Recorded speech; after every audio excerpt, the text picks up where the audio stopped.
8 जून को सुशांत की बहन प्रियंका ने उन्हें दी थी दवाइयां। इस बात का खुलासा किया है उस मीडिया ने जिसने कुछ ही दिनों पहले रिया चक्रवर्ती का इंटरव्यू किया था। रिया चक्रवर्ती की पीआर टीम डेस्परेटली एक फ्रेंडली मीडिया ढूंढ रही थी जो उन्हें मिल भी गया है और ये फ्रेंडली मीडिया अब एक के बाद एक बहुत बड़े खुलासे कर रहा है रिया चक्रवर्ती की साइड से और उनकी सपोर्ट में। और अब एक चैट रिलीज की गई है जो चैट सुशांत और उनकी बहन प्रियंका के बीच में है। क्या है ये चैट, क्या बात हुई है भाई बहन के बीच में according to this friendly media, चलिए मैं आपको बताती हूँ। 8 जून को जिस वक्त रिया चक्रवर्ती सुशांत के घर पर थी उसी टाइम सुशांत अपनी बहन प्रियंका से चैट पर बात कर रहे थे। सुबह के 10 बजे थे। इस चैट में प्रियंका ने सुशांत को पुरानी मेडिसिन को छोड़कर एक दूसरी मेडिसिन को शुरू करने के लिए कहा था। इस रिपोर्ट में कहा गया है कि सुशांत सिंह राजपूत अक्सर अपने पास लोनाज़ेप करके एक कैप्सूल रखा करते थे जो कि उनके एंजाइटी वाली सिचुएशन को हैंडल करता था। सुशांत के पास ये मेडिसिन खत्म हो गई थी। यही कारण है कि सुशांत ने अपनी बहन को कहा था कि उसको प्रिस्क्रिप्शन की जरूरत पड़ेगी ये मेडिसिन खरीदने के लिए। तब प्रियंका कहती है कि मुझे थोड़ा टाइम दो, मैं मैनेज करती हूँ। और उसके बाद एक वॉइस मैसेज भी आता है। फिर प्रियंका मैसेज लिखती है सुशांत को, बाबू कॉल मी, मैंने तुम्हें प्रिस्क्रिप्शन भेज दिया है। फिर प्रियंका और लिखती है कि मेरी फ्रेंड है जो कि यहाँ पर एक वेल नोन डॉक्टर है, वो तुम्हें मुंबई के किसी डॉक्टर से कनेक्ट कर सकती है, सब कुछ कॉन्फिडेंशियल रहेगा, इसीलिए तुम चिंता मत करो। फिर प्रियंका लिखती है जस्ट कॉल।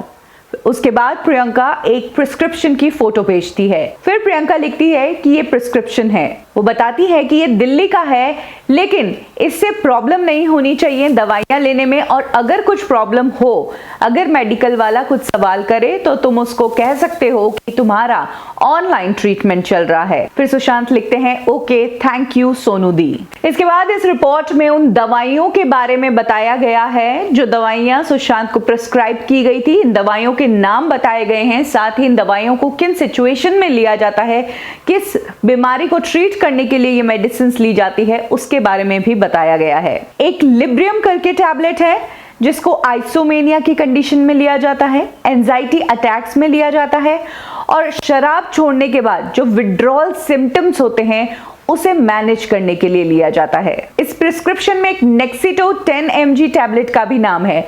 इस टैबलेट को डिप्रेशन ट्रीट करने के लिए लिया जाता है। इसके अलावा दूसरी मेंटल इश्यूज को ट्रीट करने के लिए लिया जाता है जैसे कि anxiety attacks, panic disorder and obsessive compulsive disorder, यानी कि ये एक तरह का एंटी डिप्रेसेंट है। और लोनाज़ेप जो है वो भी एंजाइटी अटैक्स को ही ट्रीट करने के लिए लिया जाता है, दिमाग को काम डाउन करने के लिए और नर्व्स की एबनॉर्मल एक्टिविटीज को कंट्रोल करने के लिए ये दवाई ली जाती है। तो कुछ इस तरह की दवाइयों का प्रिस्क्रिप्शन जो है इस रिपोर्ट में बताया गया है कि प्रियंका ने सुशांत को भेजा था। 8 जून की बात है, वही दिन है जिस दिन रिया चक्रवर्ती ने सुशांत का घर छोड़ा था।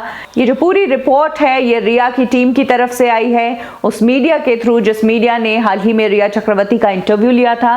रिया की तरफ से बराबर खुलासे किए जा रहे हैं। सुशांत के फैमिली मेंबर्स, सुशांत के ऊपर भी बहुत सारी बातें डाली जा रही है, उन्हें ड्रग एडिक्ट और बीमार बताया जा रहा है। बार बार हर एक आर्टिकल में यही बताया जा रहा है। कितनी सच्चाई है इन कहानियों में ये जनता ही डिसाइड करेगी, क्योंकि इस मामले में जो कुछ भी जीत हासिल हुई है या जो कुछ भी क्लैरिटी आई है वो जनता की आवाज से ही आई है।